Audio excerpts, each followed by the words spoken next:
President Cyril Ramaphosa's January 8th speech has been described as pure electioneering by some. While addressing the party's 112th anniversary celebration in Mpumalanga, Ramaphosa called on ANC structures to launch a formidable campaign to avoid coalitions after the upcoming election. For more reaction on this statement, we're joined now by ANC veteran Omry Makgoale. Dr. Omry, good to have you, and thank you very much for coming on. The statement in itself, keeping with the tradition, I suppose, of the ANC of marking their anniversary, but outlining also certainly the program of action for the party. If we are to read into normally what they would name the year, it would tell us what the party is focusing on. So, United Action 1, defending our freedom and advancing a better life for all, forward with to a decisive victory. What is the ANC telling us it's going to be doing in the year 2024, and should we believe them? I think basically what they are saying is members should unite, to campaign for the successful ANC election. That's my understanding of it. And because it's the year of the elections. And so the campaign is that we unite and we fight. We campaign that the ANC must win elections, avoid coalitions and so on. As to whether that is feasible, I don't know, but I think that's what they're trying to say. Talking of what is feasible, united action within the ANC itself right now, is that something that is even feasible? When even on the week of the build-up, you hear the SG saying something about what the ANC said in Parliament during the Nkandla inquiry, and then the chairperson of the party immediately says, no, that one is too excited by the media. He must count his words. Not signs of a united action, one would say. Yes, I think the ANC is in a wet state, is in a west state at the moment, in terms of coherence, in terms of understanding policies, in terms of, pushing for policies that are, with same understanding. They don't really have the same understanding as leaders, of all these things in the past. For instance, the interpretation of that swimming pool story at Nkandla, everyone has got his own interpretation. So it tells you that it was never properly discussed internally inside the ANC, in the NEC, and there was no common understanding of that swimming pool story, whether you call it swimming pool or fire pool, whatever you call it. But it reflects that it was never properly discussed.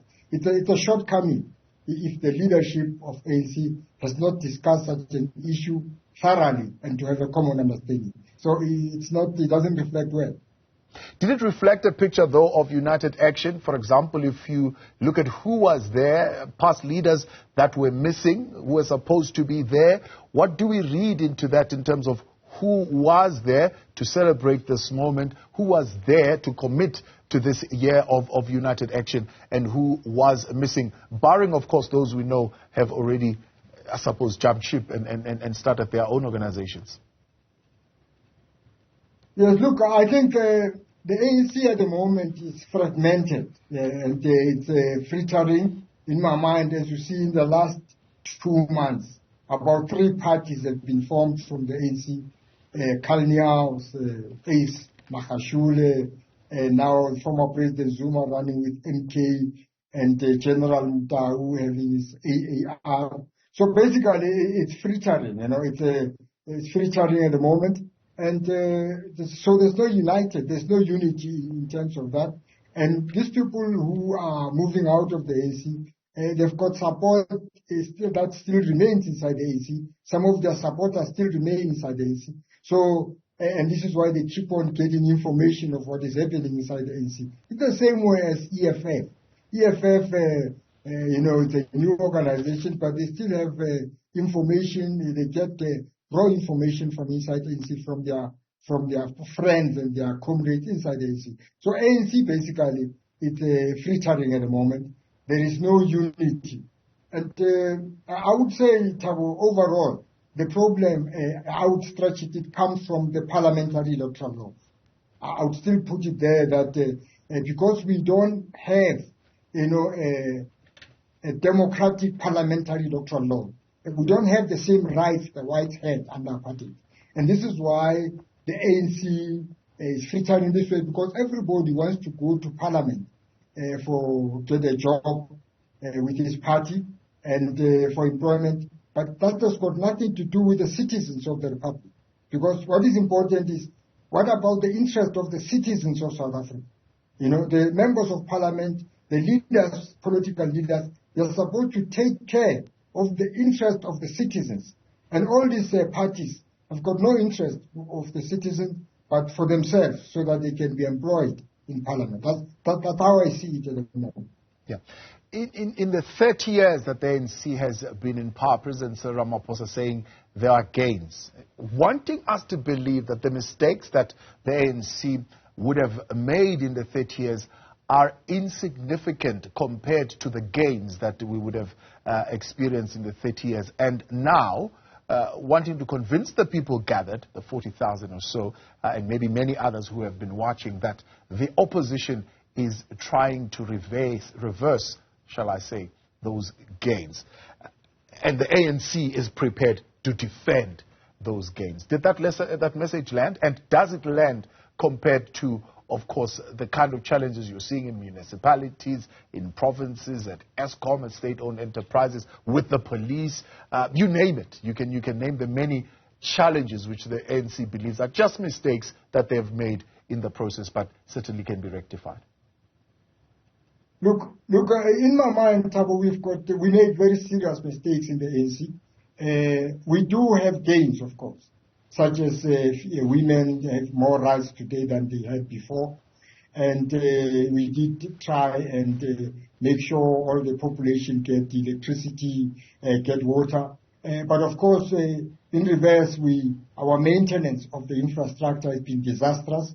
And we removed people who used to maintain the infrastructure and replaced them with our supposed cadres who were ignorant and who were incompetent. And they destroyed everything. Eskom is destroyed, bankrupt. Transnet is destroyed, bankrupt. The harbors are destroyed. They can't function properly because the people who are running those harbors don't know what they are doing. You know, Prasa, the trains are still struggling. So basically, we replaced people who knew what they were doing. Maybe the supporters of Nationalist Party or those who are appointed by Nationalist Party. But we replaced them with incompetent people and corrupt people. So we destroyed everything that was built by the Nationalist Party as the ANC. And this is why our infrastructure is really shameful. You know, the floods in Johannesburg last week reflects that the drainage system is blocked. So when the rain rains, the water doesn't know where to go because the drains are blocked with debris and dead dogs in those holes. So it's really shameful for us, in my mind. But we do have those things that we did that, black people didn't have before, I would say.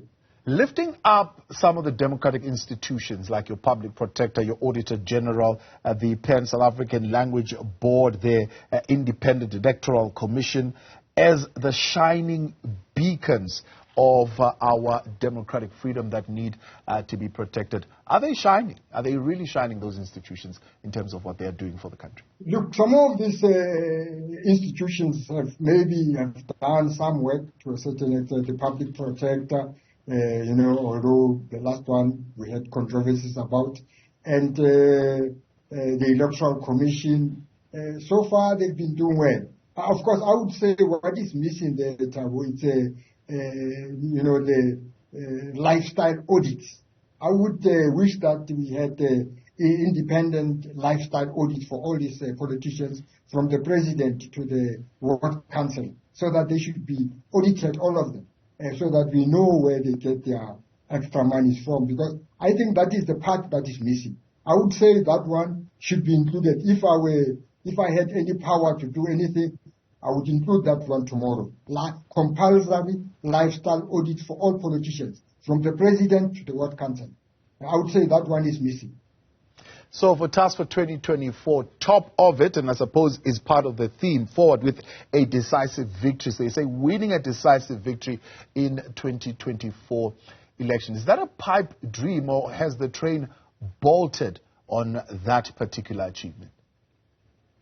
Look, In my mind, we're still in the borderline, Thabo. Anything can happen there. But at the moment, KZN and Gauteng are in the borderline, and anything can happen in these two provinces. I expect these two provinces that the ANC will go down in these two provinces. Of course, I'm not counting the Western Cape because it's already gone, and now it's more than 10 years the Western Cape is gone. And I don't think the ANC in the Western Cape has got any clue to get the Western Cape back. But with the other provinces, I still think that the ANC will win. And my feeling is that the ANC will still win and get 51% maybe overall population, votes, depending on what happens in Gauteng and KZN. So Gauteng and KZN, the most populous provinces, will determine in terms of the ratios, the numbers, whether the ANC wins 51% or it's out. It must go for coalition. Yeah. So I would say it's in the borderline. It's in the borderline. President Cyril Ramaphosa is heading to KwaZulu-Natal sometime earlier in this year for a rally there. Do you think the kind of response he got in Mpumalanga will be matched by ANC supporters in KZN?